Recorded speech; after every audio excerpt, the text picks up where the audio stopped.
Avant de commencer, je vous encourage de faire ça. C'est toujours avec beaucoup de plaisir, beaucoup de plaisir. L'Union africaine nous trahit aussi. La CEDEAO nous trahit toujours.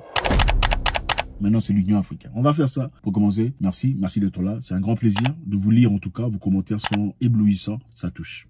Qu'est-ce qui se passe maintenant? L'Union africaine vient de autoriser la CEDEAO de faire ce qu'elle a à faire. En ce qui concerne le Niger, on peut désormais faire ce qu'on a envie de faire. On vient d'autoriser ça. Quelle trahison! Moi, ça me dépasse. C'est quel genre de population, de peuple, des nations? Je ne comprends pas. Ça me dépasse. Quand c'est nous, entre nous, on est toujours prêts. On est toujours formés, outillés. Mais quand ce sont les autres, quand c'est une personne, une entité, quand c'est une organisation venant d'ailleurs qui s'oppose à nous, là, on est shy. On n'a pas le courage.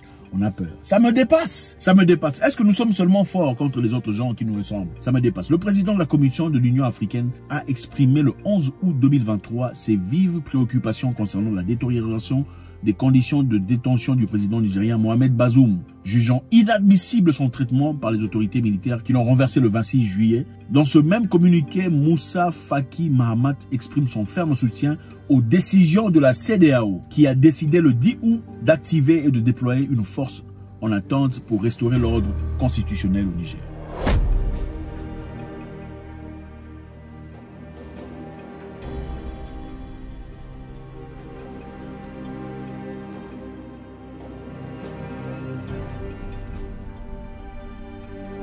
Donc ce monsieur Mohamed Moussa Faki soutient la décision de la CEDEAO de partir, en tout cas sur le plan militaire, et aller défoncer la porte au Niger, qui apparemment ne représente pas grand-chose par rapport à Bazoum. Bon, clairement, pour eux, Mohamed Bazoum est beaucoup plus important que la population nigérienne. C'est clair. La population nigérienne ne représente pas grand-chose par rapport à Mohamed Bazoum. Parce qu'ils sont intéressés, ils sont inquiets de la détérioration de conditions physiques du président Mohamed Bazoum. Mais ils n'ont rien à foutre des conditions sociales, socio-économiques des populations nigériennes. Et surtout ceux qui sont à l'hôpital pendant qu'ils ont coupé le courant. Ils ont coupé le courant au Niger. Beaucoup de gens sont à l'hôpital.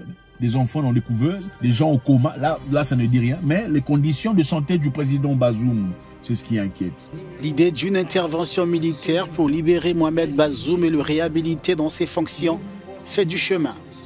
Il n'y a aucune opération qui permettra de sauver la vie de Bazoum. C'est Bazoum qui doit être présent, non? Ils ne sauveront pas leur vie. Monsieur Mohamed Moussa Faki de l'Union africaine soutient la communauté de la CEDEAO. Le 10 août, au terme d'un sommet de l'organisation sous-régionale, les chefs d'État et gouvernement de la CEDEAO ont haussé le ton contre la junte qui a pris le pouvoir à Niamey le 26 juillet et ils ont décidé d'activer la force militaire d'attente. Les sanctions mises en place par ailleurs ont été maintenues et devraient être renforcées. C'est ce que lui, monsieur Moussa Faki dit. Les sanctions doivent être maintenues et renforcées contre les Nigériens. Le Tchadien Moussa Faki Mahamat, à travers son communiqué, interpelle les putschistes d'urgence de stopper l'escalade avec la CEDEAO et sur la défiance. Ils sont défiants contre la CEDEAO. La CEDEAO a demandé à l'Union africaine d'approuver cette démarche. Ces choses faites présent. Ce qui va donner plus de poids et de légitimité à l'instance sous-régionale. Alors, c'est-à-dire, mon ami, d'abord, on va faire ça. Si c'est pas encore, faites encore. Merci. La CEDEAO s'était d'abord décidé initialement d'aller renverser la vapeur au Niger. C'était leur décision. Consulté, concerté entre eux, 15 pays. La CEDEAO mettait les drapeaux ici. La CEDEAO s'est concertée pour aller attaquer le Niger. Qu'est-ce qui s'est passé ensuite? On a remarqué très rapidement les changements d'humeur parmi certains présidents qui ne voulaient pas s'engager sur la forme physique, en tout cas dans une brutalité inouïe au Niger, un pays voisin et un pays frère. Bravo à ce pays-là qui ont finalement décidé de ne pas s'engager aveuglement dans cette bêtise. On a vu le Nigeria par exemple qui était très adamant au départ, décidant d'aller au Niger pour faire son attaque. Mais le Sénat l'a interpellé. On a arrêté. On a vu le Sénégal qui dit bon, ce n'est peut-être pas très intéressant de faire ça sur le plan physique. Hier, on a vu le président ivoirien se lever disant il va engager des militaires pour aller se battre, pour aller combattre. Il va financer cette histoire personnellement. Mais pour y arriver, évidemment, ils avaient besoin d'un soutien. Je vous rappelle qu'ici, la CEDEAO n'est qu'un groupement de 15 pays ouest-africains. Mais il y a aussi l'Afrique. L'Afrique dans son entièreté, c'est 54 pays dirigés par l'African Union, l'Union africaine. Maintenant, monsieur Matma Moussa Faki machin est le chef. La CEDEAO avait donc besoin d'une autorisation officielle de l'Union africaine pour renforcer leur structure. C'est-à-dire, au cas où ils partaient au Niger, ils se faisaient tabasser là-bas, au moins ça sera au nom de l'African Union. Maintenant, ce qui me dérange ici, c'est quoi?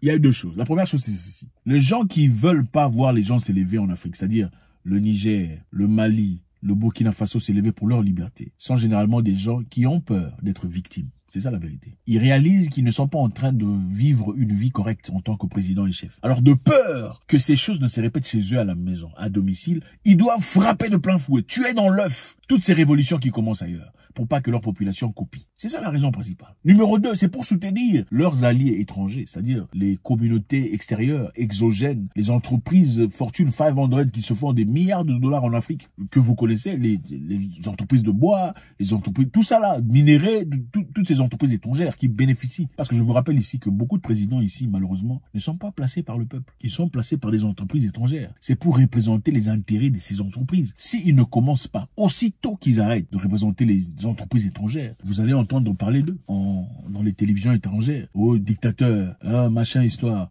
Oh, il fait périr son peuple. Ça, c'est quand il ne travaille plus pour eux. Mais il peut faire tout ce qu'il a envie de faire, du moment qu'il remplit son devoir, celui d'accepter, de travailler, de coopérer avec ces entreprises étrangères. Là, on ne pose pas de problème. Maintenant, personne ne veut voir l'Afrique se lever et se réveiller. Personne ne veut voir ça. Ma question qui me dérange ici, c'est quoi? Où était l'Union africaine pendant que la Tunisie, ici, il y a quelque temps, pendant qu'en Tunisie, on tapait les gens. En Tunisie, on arrêtait les Noirs, on les jetait dans le désert, n'est-ce pas? On prenait des Noirs, on les jetait dans le désert. Ça, c'était après que le président ait fait un discours inflammable, un discours incroyable, inacceptable, inouï. Le président aurait dit que la présence des subsahariens en Tunisie, c'était pour changer la démographie de la Tunisie. Donc, les Noirs venaient en Tunisie dans l'objectif d'échanger la démographie, c'est-à-dire de faire des enfants, pour finalement qu'il y ait une plus grande population noire par rapport à la population arabo, machin, comment, peu importe comment ils s'appellent. Et on ne dit pas que tous les Tunisiens sont racistes, c'est faux, parce que c'est vrai, il y a des Tunisiens qui ne sont pas, c'est clair. Mais la grande majorité de gens, malheureusement, dans beaucoup de ces parties africaines, n'aiment pas les gens comme nous. C'est évident, ce n'est pas un secret. On les appelle quoi? C'est quoi les gens qu'on les appelle?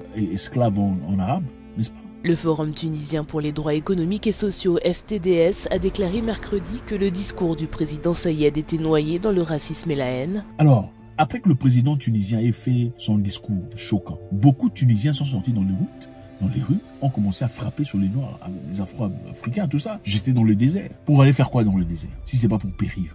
Est-ce que l'Union africaine s'est levée et a fait des sanctions en Tunisie? L'Union africaine a-t-elle fait des sanctions à la Tunisie? Ou même au président lui-même? Absolument pas.